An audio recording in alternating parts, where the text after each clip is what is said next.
Woo! Just got done riding the new Polygon Siskiu T9.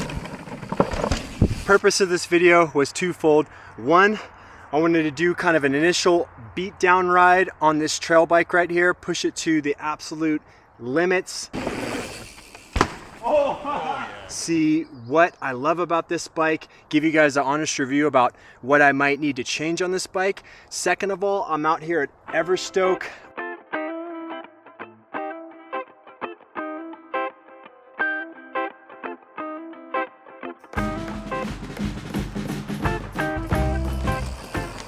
Amazing set of mountain bike trails. If you guys don't follow BKXC or Aaron from MTBing Adventures, you guys have to check them out.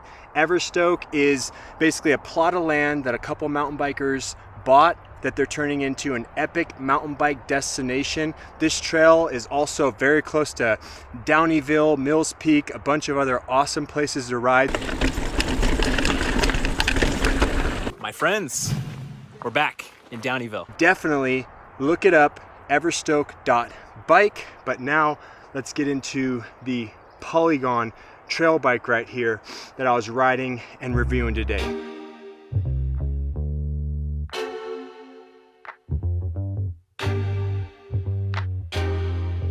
Ride started off, and right from the get-go I was pushing this bike to its limits. Sending drops. Aaron built all these different drops. You can start off from like a 1 foot drop and go all the way up to the highest drop, and I wanted to see just how far I could send it off that highest drop and how this trail bike would handle with 135 mils of travel in the back and that 140 millimeter fork up front. Send it.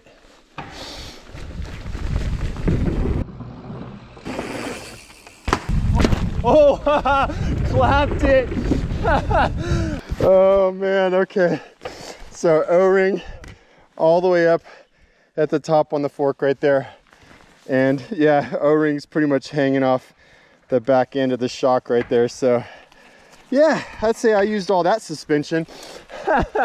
Now let's measure it and see how high that drop actually was. So we got the rope tied off right there. Aaron's gonna hold the rope out all the way level out to the marker we have on the ground where I landed. Then I'm gonna grab the level right here to make sure the rope's level, grab the tape measure, and we're gonna see how high this drop actually was. So let's go ahead. Level there. Got them. 6'2".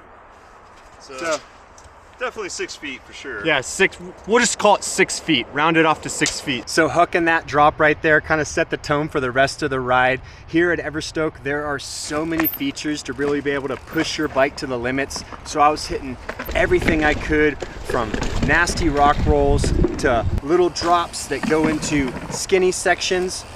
There were a couple skinnies that I didn't hit. Yeah, I'm good. I'm not a big skinny fan, and there was one jump that got the best of me. Oh shoot. All right, that's a big boy. Oh man, all right. I don't know if I'm gonna hit that right now. What do we got? We got 1, 2, 3, 4, 5, 6, 7, 8, 9, 10, 11, 12, 13, 14, 15, so you don't case it. I'd say it's a good 16-foot gap right there. Oh, shoot.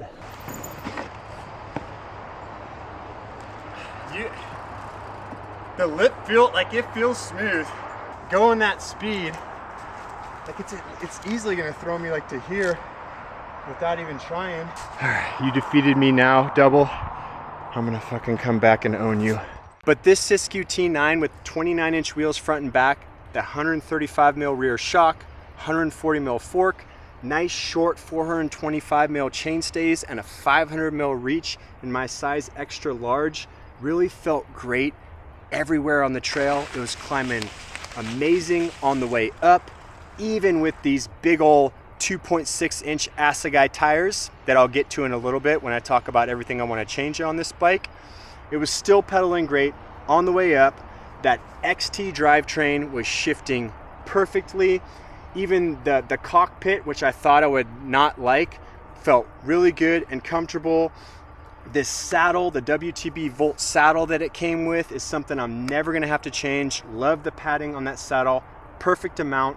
When it came time to point this bike back downhill, that's when that 65-degree head tube angle really came into play, combined with those shorter chain stays on there, allowed me to whip this bike around corners, plow through those chunky sections. And I was definitely trying to push this stock setup to the absolute limits because I wanted to find out what I needed to change and what I would like to upgrade in future videos. So let's get into the downsides of this bike and the things that I want to change. So first and foremost, the wheels. First of all, I would remove the tubes on there, which I probably should have done before this ride, but I really wanted to ride this bike how it came, straight out of the box, the way a lot of people are gonna ride it. So taking the tubes out would not only help me prevent getting flats and having to walk my bike out of the trail, but it also would reduce a little bit of weight, and it's pretty cheap. I'll throw a link in the description to the Trail One valve stems I use. I think they're like 15 bucks or something. That plus a little bit of tubeless sealant, it's pretty easy to do. So doing a tubeless tire conversion, taking those tubes out, number one. Number two, getting new tires. Now there's two steps you can take to this. The Maxxis Assegai in 2.6 isn't bad for a front tire, so you could keep that tire up front, but 2.6-inch Assegai in the rear is kind of ridiculous. I like running a 2.4 tire in the rear and something that rolls a little bit faster, so you could just replace the rear tire. However, I'll probably replace both tires because these being OEM tires means it's an Assegai tire, but it's in the dual compound, which means it doesn't have as much grip, and it's in the EXO casing, which I know I'm nerding out a little bit on the Maxxis stuff right now, but that means the casing of the tire isn't as thick, so it's not as resistant to getting flats, and I ride in a lot of rocky terrain. So I'll probably swap out both tires on this, do the tubeless conversion, and then start saving up immediately, because upgrade number 3 on this is getting an entire new wheel set. I could feel these wheels flexing quite a bit on the way down. You could actually hear the rear tire kind of rubbing. First of all, it's kind of wide, but the tire and the wheel were flexing enough to where it's rubbing against those chain stays a little bit. And upgrading those wheels is gonna fix really what is one of the biggest, maybe one of the only problems with this Polygon Siskiu T9, and that is the weight. This bike came in at 37 pounds, which a lot of you are saying, holy sh, that's a heavy bike for a trail bike. I get it, it's in a size extra large, but knowing Polygon bikes and the upgrades I've done to my bikes in the past, these stock wheels are coming in with a total combined weight of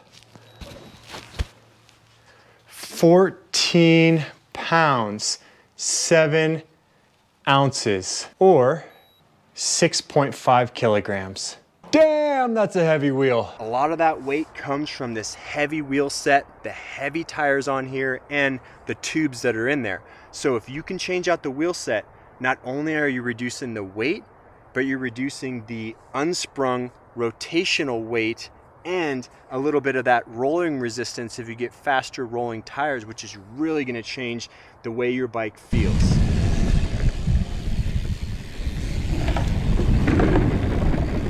Yeah. Other than that, you guys, I'm really like, I get it. I know I'm a guy making content on YouTube and everyone likes to upgrade their bikes to the max, but I don't really think you need to change much else on this bike.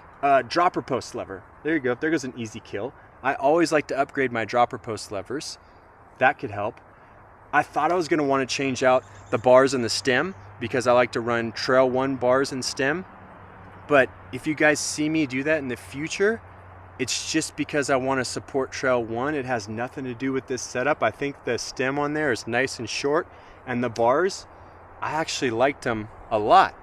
Looking up at the bars is actually one other upgrade that I would probably change, which is the grips, but once again, those grips, they didn't feel bad. I was actually pretty happy with the way they performed. So I don't know, I'm just trying to be as honest with you guys as I can. The brakes felt amazing on the way down. The suspension felt amazing on the way down.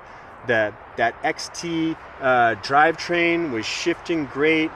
Plenty enough gears to climb all the way up to the top. The WTB saddle, I mean, I don't think they're full of shit when they say this bike shreds right out of the box. But leave a comment down below, let me know what you guys would change. And if you guys have made it this far, number one, like and subscribe to the channel, help a small YouTuber out. Number two, come check out Everstoke. This place is freaking amazing. And speaking of which, I need to get back on the bike, burn out what little bit of energy I have, because after this, I gotta drive back home and I do not have trails this amazing around my house.